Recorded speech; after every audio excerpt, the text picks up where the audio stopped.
রাজনীতিতে যোগ দিয়ে প্রথম নির্বাচনেই চমক দেখাচ্ছেন দক্ষিণী চলচ্চিত্রের সুপারস্টার থালাপতি বিজয়। তামিলনাড়ুর বিধানসভা নির্বাচনে বড় ব্যবধানে এগিয়ে রয়েছে তার দল টিভিকে। ফলে রাজ্যের পরবর্তী মুখ্যমন্ত্রী বিজয়ী হচ্ছেন কিনা তা নিয়ে এরই মধ্যে শুরু হয়েছে নানা জল্পনা। সর্বশেষ খবর অনুযায়ী তামিলনাড়ু বিধানসভা নির্বাচনে ২৩৪টি আসনের মধ্যে ১০৬টি এগিয়ে রয়েছে বিজয়ের দল টিভিকে। দ্বিতীয় অবস্থানে থাকা বিরোধী দল এআইএডিএমকে এগিয়ে রয়েছে ৭৮ আসনে, আর শাসক দল ডিএমকে এগিয়ে মাত্র ৪৭টি আসনে।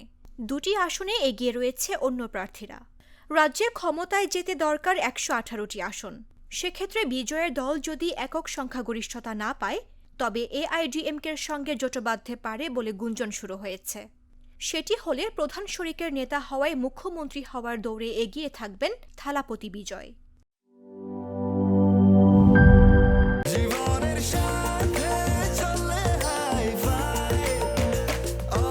স্বাস্থ্যকর অল টাইম, সব সময় অল টাইম হেলদি লাইফ।